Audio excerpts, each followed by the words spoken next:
First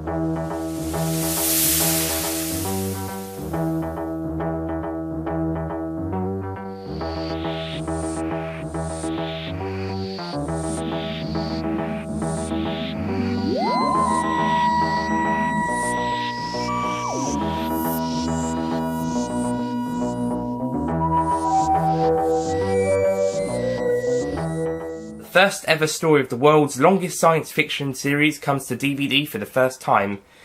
That was 12 years ago.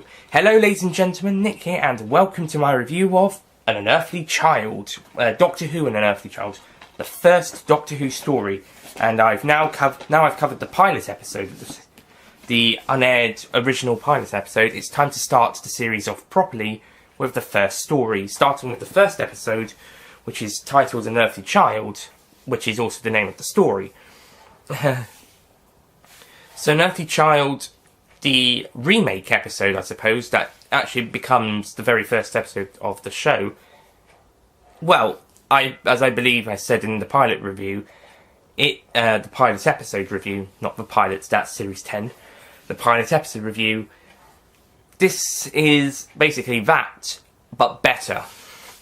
It's better. The characters and the acting's better. They've got the beats that they were struggling with last time, and it's a bit faster paced. There's more TARDIS stuff. I think that's more interesting, and they add some stuff and change other bits.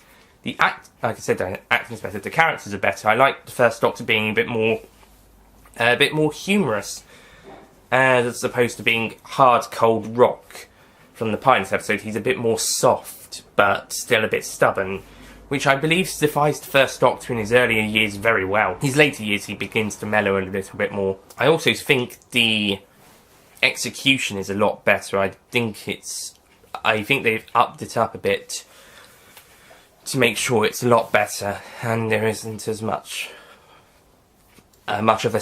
It does feel like it's in a studio, but it doesn't have as much of a feel as it. I think it feels actually like an actual proper first episode, as opposed to the bit of a drag of a pilot episode. This one actually feels a bit better.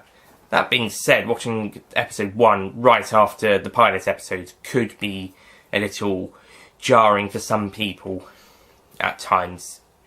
It depends on whether you want to watch the pilot episode and the first episode of the series before or after, or you just want to watch the actual first episode. As for the rest of the story, it does, on a story basis, it does feel a little bit, a bit odd. It does fall down a little bit. However, I think the character progression is very good throughout this story.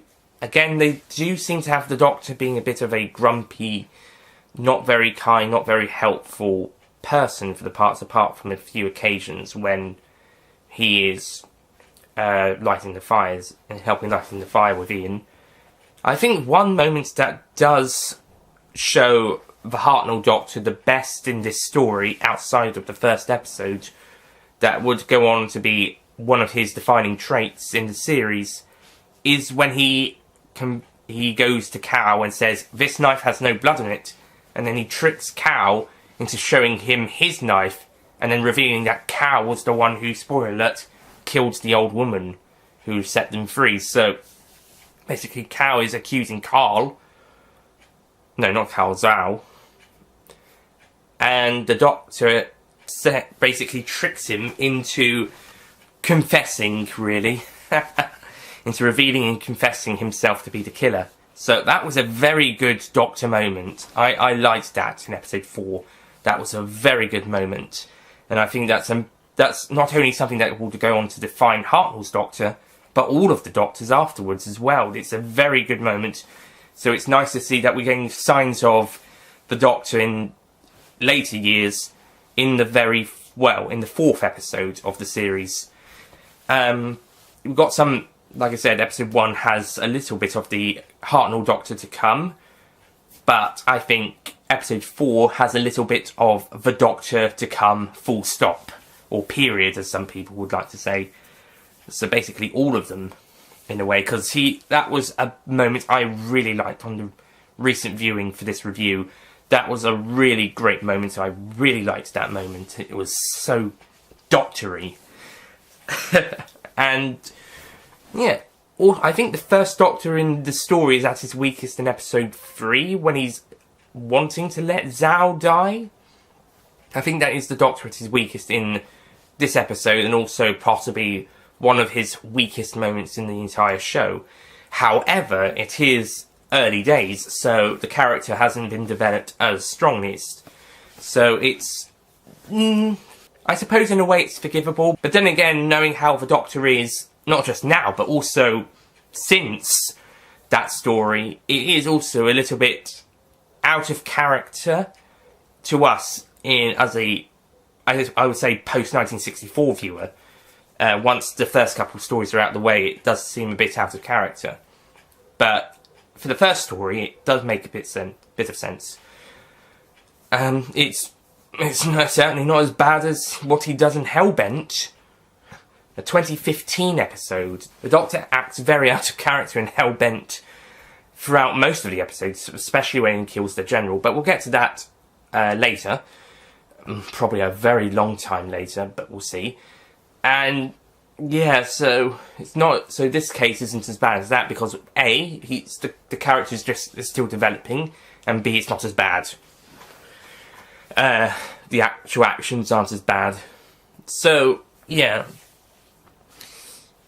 the caveman story does get a bit jarring after a while.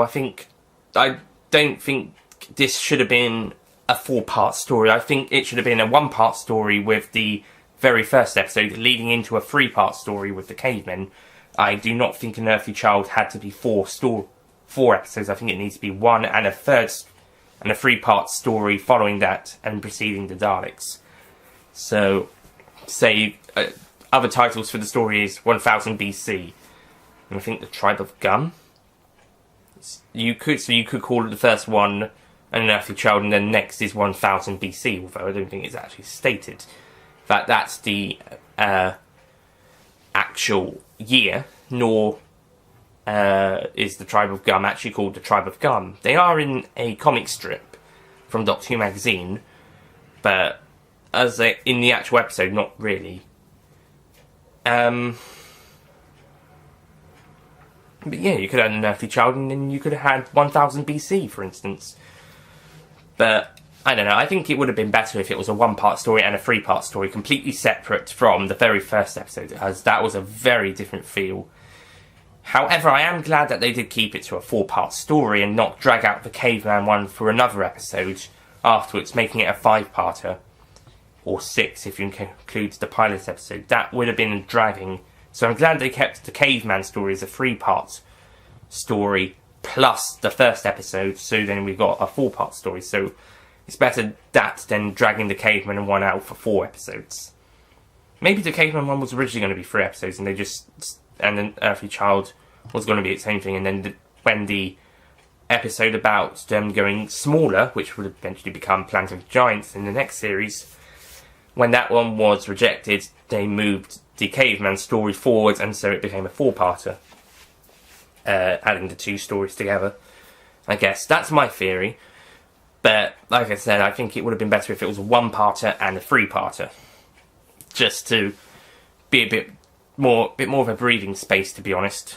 I think that may have been what the plan was with the pilot episode, but with the actual episode, it just became part 1 of 4.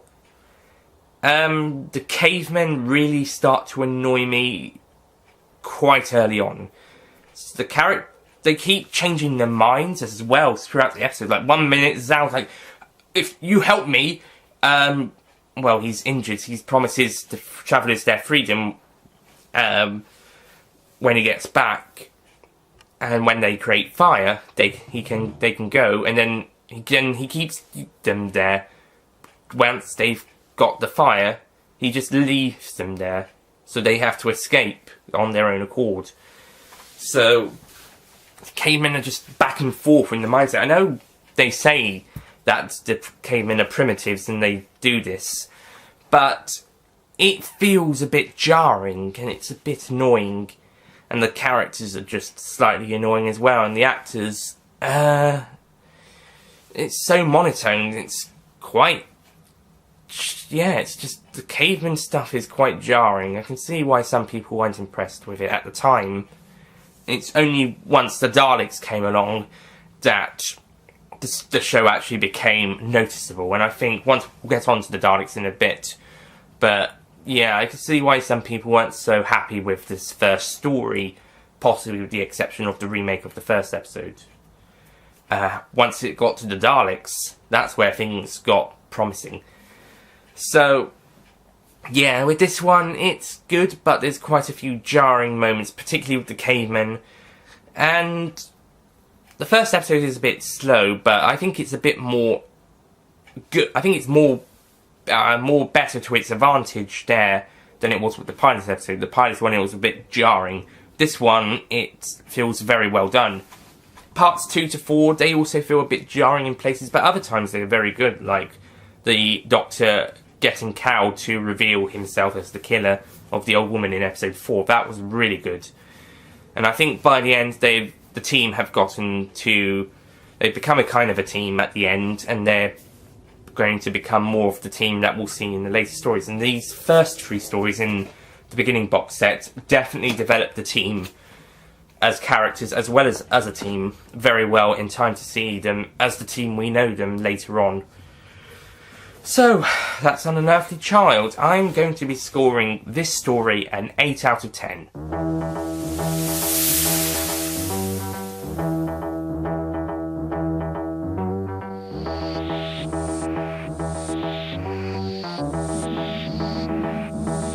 Yeah, the reason it's an 8 is because the first episode is really, really good. However, the other 3 episodes aren't so great. They have their good moments, but they're not very great. So, that's it from An Unearthly Child. That was a good start to the series. I can't say it's an amazing start. I would say Rose was a much better start for the new series when it came along. And similarly, the TV movie was for me personally, I know lots of people aren't fans of it, but I think the TV movie would have been a good start for the attempted American revival. But definitely, I think those 2 are definitely better starting points. But despite that, I think the development across the first couple stories is very well done here. So, yeah, tune in next time where we'll be taking a look at the Daleks, which introduces the Doctor's greatest enemies. The Doctor is about to have his first meeting with the Daleks. I'll see you guys next time.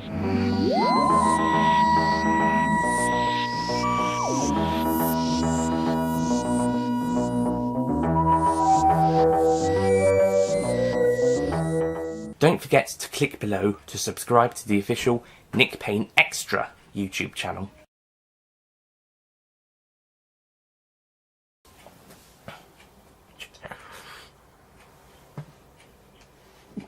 Oh, hang on a second.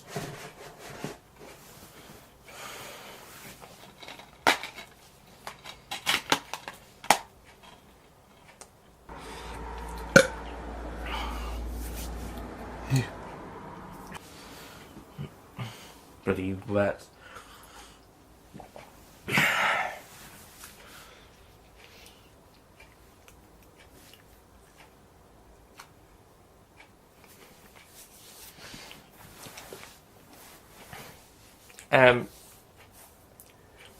But it doesn't have that. Oh, I suppose in a way it's forgivable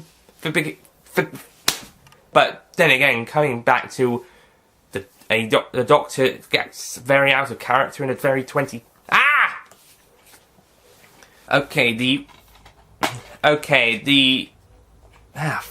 hell. Then again, I think Survival's fuck's sake, which introduces the Doctor's very dead fucking hell.